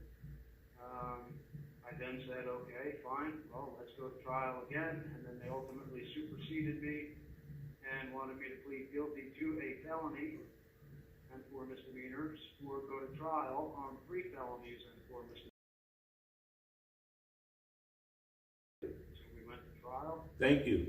November 23, I was found guilty on all 7 counts. To no surprise,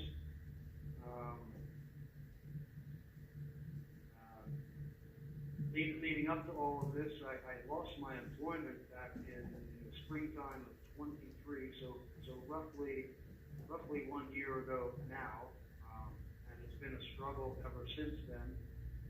Not only being able, unable to acquire decent employment within my own skill set to work as a carpenter. Nutritionally, I began to suffer. And ultimately, in December, I was evicted from my apartment as I became in arrears with my monthly payments and became homeless and living out of my vehicle since December of 23. And I ultimately violated, so I had a sentencing date of March 29th of this year. That got pushed to 4/18.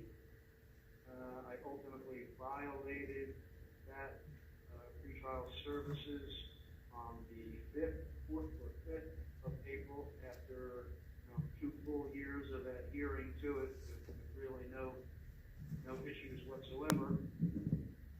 I was then picked up by the marshals on 15th or 16th of April. In Philly FDC, which is the Federal Bureau of Prison Facility. It's actually a women's prison, and is a holdover and transfer point for men in the federal system. I was there for about 13 days until they shipped me down here to DC, roughly the 29th of April, and I've been here ever since. And quite frankly, to be amongst my brothers really feels good because even though I'm in jail and incarcerated, I can tell you the last 18 months for myself. Yeah. In a Reed's way, I find solace being with my brothers here and now. Yeah. Michael, can you get closer to the microphone? It's kind of quiet. Oh, goodness. I apologize. No, Is this better? Yeah, way better. Thank you. But, yeah, we hear over and over again, whenever new people come into that pod, just how amazed they are by the brothership and fellowship and love that's in that place. It's amazing. Yes, sir. It truly is, and you really couldn't have said it better, Tom, or Maurice. I apologize. I don't know you guys yet, but you're absolutely correct. I walked into a complimentary sack of commissary to get me on my feet here a little bit, and that was wonderful because I'll tell you, I'm no stranger to hunger pains and rationing meals for every 3 and 4 days, and sitting through dead of summer with no air conditioning and sweating and being hungry and all that fun stuff. So, to walk in here and the hugs and support and encouragement and reinforcement amongst, my like brothers, like patriots, and it really is amazing. And it's home away from home and family away from family, I can tell you that. And it truly is a beautiful thing. And, if we can learn as Americans, and even ultimately worldwide, thereafter to reach out to one another like this, not just when folks are in times of need, but on a daily basis and on a frequent basis, this world and this nation would be a much better place. And our government is not doing anything to help us do that. So you're absolutely right. They're trying to divide us is what they're doing. I mean, that's absolutely the theme tonight. They're dividing us and trying to knock down anyone who's brave enough to stand up and push back. That's part of the plan, I think. I think you're absolutely right there. Divide and conquer has been a strategy employed by big government for many, many decades, and we could even say centuries once we get into our research and stuff. Right back to the civil rights movements in the 60s. Yeah. Only reversed. Religion, religion is divisive nowadays. It is. In my opinion, we all serve under one God, but it's all, and race wars, white versus Latino versus this. Every time we turn around, it's pitting one versus the other. Yep.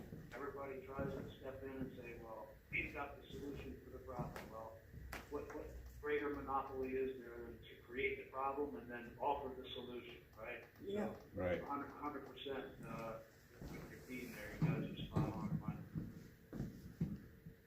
Right. Absolutely. Well, you may not know us, this is your first time calling into Northern Neck, but you'll be receiving a couple letters, hopefully next week. I sent you one, Cheryl, and also Carol sent you one today. So you should be getting at least 2 from us next week. Hopefully it doesn't take that long. But and then you'll see pictures of. I sent a picture of what we look like. So you may not want to look at that. That's really beautiful. I do look forward to receiving them. Perhaps I hope at some point maybe I can share a photo of myself with all of you, just to make it a little more personalized. I certainly look forward to reading the letters.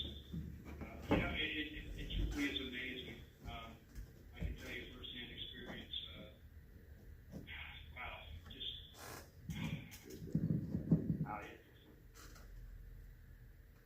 It's just amazing. Have you gotten any letters yet from since you're there? Not yet, ma'am, but I certainly. They'll all be coming in soon. Yeah, they'll be Yeah. in there soon. Yep. So have you read the Sentinel newspaper? Has anyone shared that with you? Not to date. I will certainly inquire when I get off of here, and then I'm sure at some point there they'll have it, and I'll look at it. Is that your local print there? It is. Our local, one of our members is the editor of that paper. He started it, I believe, in 2018. And it's unlike any other newspaper I've seen in a long, long time. It's very conservative based. It's got factual articles and op-eds in it. And it's just, anyway, there's a lot of articles in there about you guys, about J6, about just, a lot of things that are going on in this world from a let's just say a less than mainstream media, which I don't even believe there is such a thing anymore. It's the propaganda media. So yeah, but that paper is just awesome, and I'm proud to know John Haynes and that he's a big proponent of you guys and what's been happening to you. So there's some great reporting in that paper. Well, I certainly look forward to laying eyes on it, and I couldn't agree with you more. It's high time we start getting the truth out there, and to hear that there are conservative-based, and really, when we put aside conservative, liberal, this, that, or the next thing, it really comes down to the truth, right? It really comes down to truth is what it comes down to. Yep. It's about time getting the truth out there and getting our fellow Americans privy and advised on what really is the truth, and get them to understand what the word propaganda means and what they've been fed all of their lives, and bring some light to the situation. And I agree with you. I do believe that's happening, and I think we're going to see that progress with some. Right. I certainly look forward to all of it, and I'm pleased, and I appreciate the opportunity to share out here with you guys. One thing I did mention, I'm a lifelong New Jersey resident, so I'm not too far from you. I'm from New York. I'm from Queens, New York, so I'm a little bit further north than New Jersey. Oh, fantastic. So Queens, New York. There's something about the original 13 states, you know that? That's right. We always seem to find ourselves in the middle of these controversies, don't we? Huh, interesting, yeah. That's kind of true. What part of the state are you from? I grew up pretty much dead central as far as north. Your Long Branch, Asbury Park, Neptune area. I don't know if any of those ring a bell. So roughly exit 100 on the Garden State Parkway. Gotcha. Yeah, that's exactly what exit, right? Yeah. What exit? Yeah. 100 through 105, anywhere in there are my old stomping grounds, and then points further north, just outside of. You have 1 minute remaining. Outside of the city in the suburbs there. I just got the 1 minute warning. And I've been taught over the last 2 days that I need to shed this. It's been hard for me asking for help. Your Give, Send, Go. What do you need? It doesn't Pardon have me? one. Your Give, Send, Go, right? It doesn't have one. I don't even have one. I tried one and I didn't get any response some time back, and I got discouraged. But if it's okay, I'll share my name. It's Michael, Michael, and my last name is spelled Oliveras, and my ECDOC number is 389449. So the smallest contributions on my commissary, anything would be helpful. As I'm 50, 60 pounds underweight, and I'm looking to fatten myself up over the last 16 months. So once again, before I get cut off, I love you all. And if we get a chance to speak again, Thank you for using Global Tellink. We will, next week. All righty. What exit? Exit 100. Wow. He has no Speak idea of that he's speaking to a room full of Yankees minus one. Yeah, right, exactly. Yankees. And my Yankee, who's not a Yankee? I'm not a Yankee. I know. I said minus Where you one. from, I Carol? don't know where she's. Oregon. I was born in California, raised in Oregon. All right, so you're with him. Yeah. I'm gonna come here, all the way here. Oh, we all come here. I think it's funny because, like, I know people from Cali and people from here and people from there, but when you've grown up north and you leave home, you tend to, there's something about when you get around the people who grew up in the same area. Exactly. It's crazy. It's just like when people from other countries all come here, they all get their communities because you have something in common, yeah. I guess.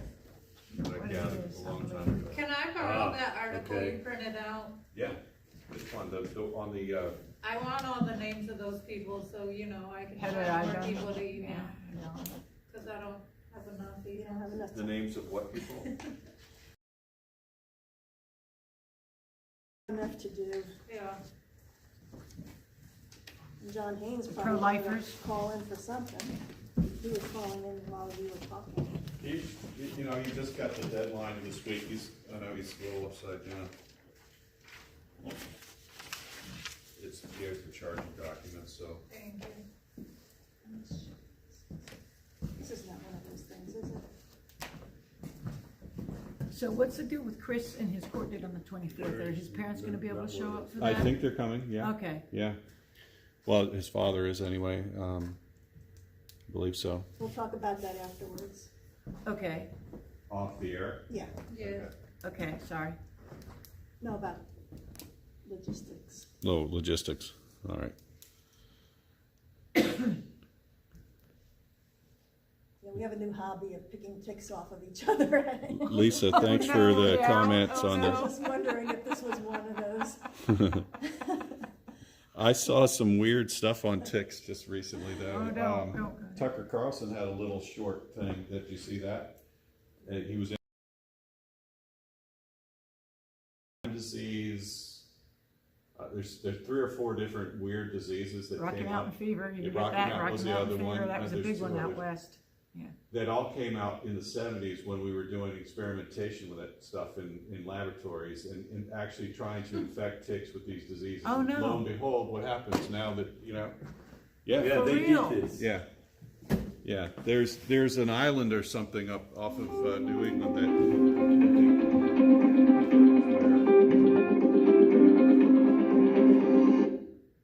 where they were messing with that stuff. Hello, this is a prepaid call from Dr. Moreau, yeah. an inmate at the Washington, D.C. Central Detention Facility. To accept this call, press 0. Your current balance is $68.37. This call is from a correction facility and is subject to monitoring and recording. Thank you for using Global Tellink. Hello? Hello? Hey, y'all. Hey, You stuck with me again.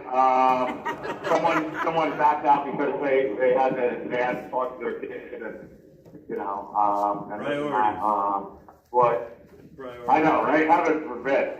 You have to speak to your child on, but, I did want to, I did actually have a bunch of stuff that didn't get to. I do want to say that Heather had a stroke in Northern Neck, right? And and Heather had a stroke in Northern Neck, and again, this is the quote unquote medical facility. Right. How did they not lose their medical? That's ridiculous. The fact that they didn't lose their medical facility crest or whatever it is ridiculous. Well, and John Haynes knows exactly what's going on. Tom Jeffries knows exactly what's going on. Heather Young knows exactly what's going on. And about 20 others now. That's right. I have detailed notes. This is crazy. Yep.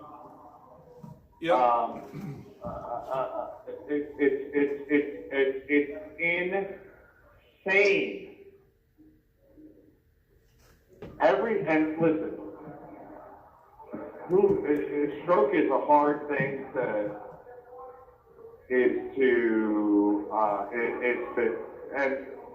listen, I have no medical training at all, but my wife is, well, soon to be ex-wife, but she's been a nurse for years and years and years. And a stroke is a hard thing. It happens when it happens, right? Right. There are a couple precursors. I guarantee you, if she talks to anyone, all of that paperwork is gone. Unless it's up to the people of Northern Neck to stand up and say enough is enough. Yeah. Yeah. I have, and this isn't about me. I'm talking about Northern Neck here. Okay, I personally have paperwork on. I remember the guy's name now, Curtis Bowen. He was, and she had a brain aneurysm, I believe, because Northern Neck stopped giving or wouldn't give the blood thinners. She had a blood clot in her brain, and she died. And eventually, the aunt or whoever took over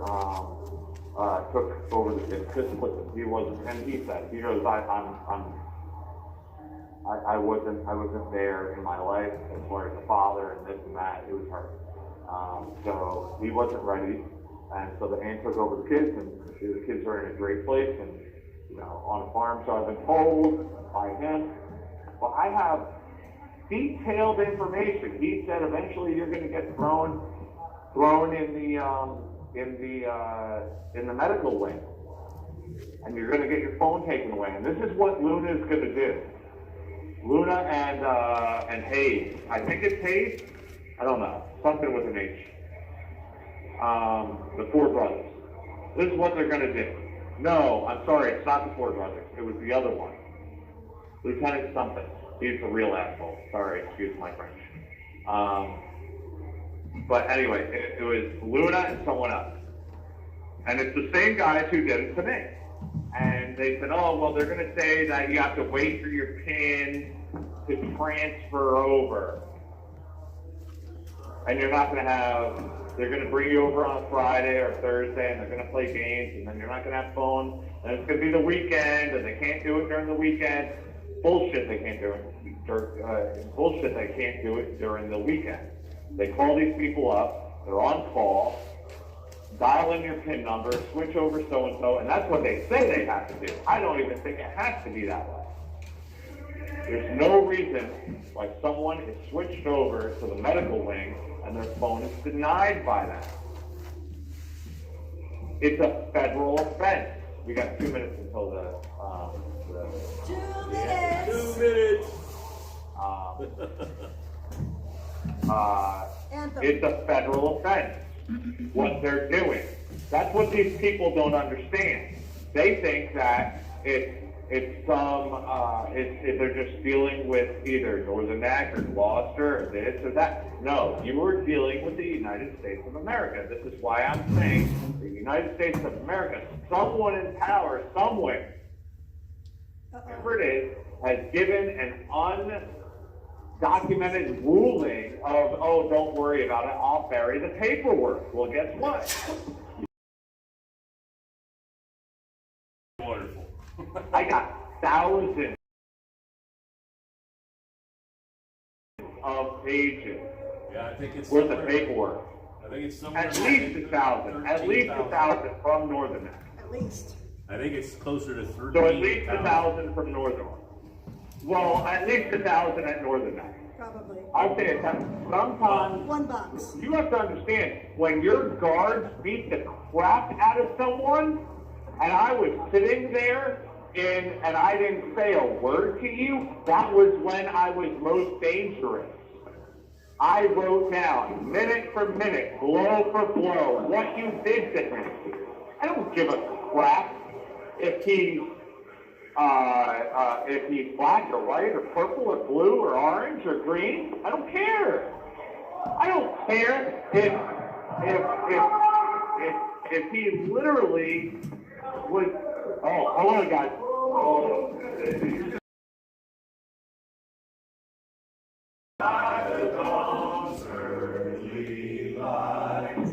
What's so proudly we hail at the twilight's last gleaming, whose broad stripes and bright stars through the perilous fight o'er the ramparts we watched were so gallantly streaming, and the rocket's red glare, the bombs bursting in air, gave proof through the night that our flag was still there. Oh, say does that star-spangled banner yet wave o'er the land of the free and the home.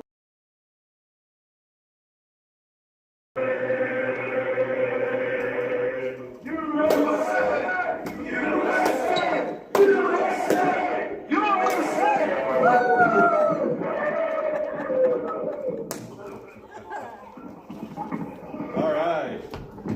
We did it. USA, guys. I didn't, obviously, sorry about not giving about 30 seconds that morning. But that's kind of what it's down to. J6ers have been all shapes and sizes and colors and this and that. Religion,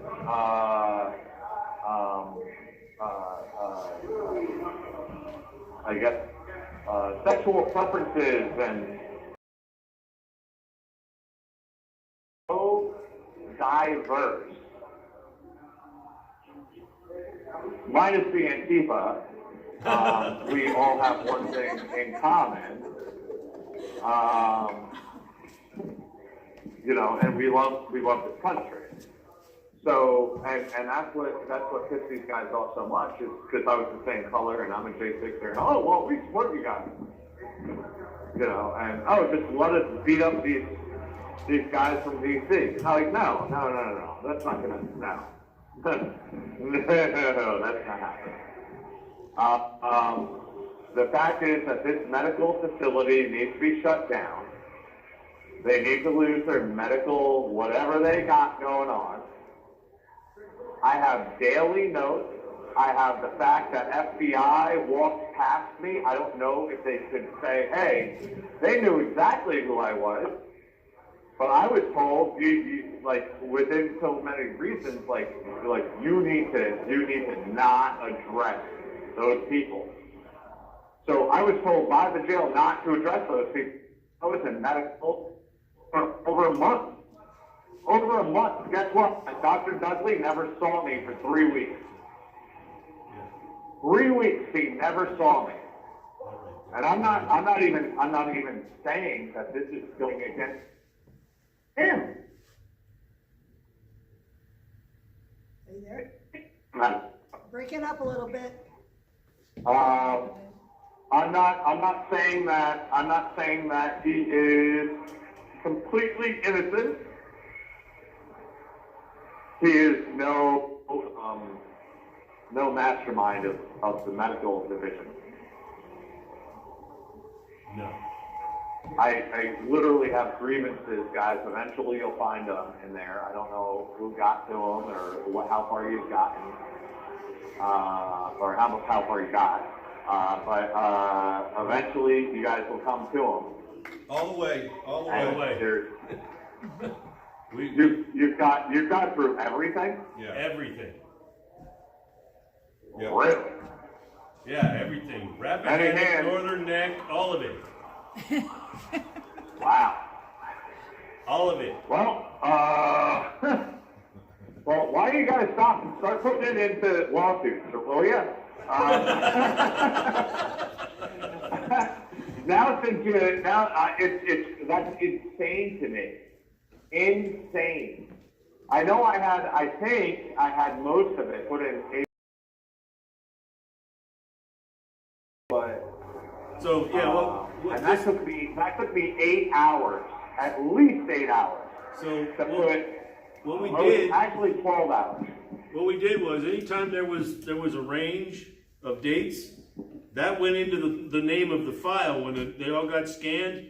So there'd be like, and one of them was 1,300 pages long, but it would be this type of document, this location, this date span was all part of the file name, so that when we give it to somebody that needs to look at it and talk to a judge with it, you can set up a timeline through all of that.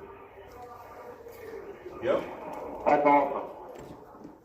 That's awesome. And so now it started you broke it into, let's just say, I'm just saying, for example, 5 different groups, right? So now these 5 different groups can now say, well, that's great, and then they can break it into those 5 groups into 5 different groups, and then they could say, well, when did these 5 different groups in this group over here, when do they coincide with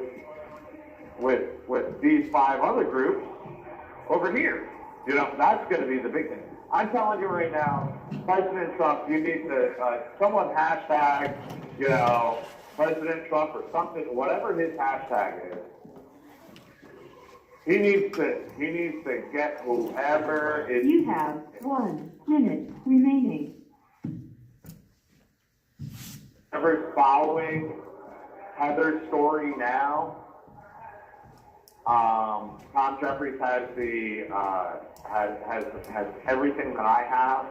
Whoever's lawyer and civil lawyer is listening, or if they can talk to Heather's lawyer, I have a gold mine. I have a plethora of misdoings, forging documents by the medical field, bringing people into medical and holding them for months without having doctors look at them. Oh yeah. Forging how many people were I literally have Huffman bringing her whole staff in and saying, sign this, and I have the very exact same time and date and everything that now we need to take that video and we need to. Thank you for using Global Telling. I was surprised that he was still there because it was over 15 minutes, but. Well, I was wondering that when it picked up like the second or third call, does it start at? Oh yeah, he's looking. Well, Yep. Thanks everybody for tuning in. Good night. There goes your life. Yeah, and he knows it. I don't like talking about that too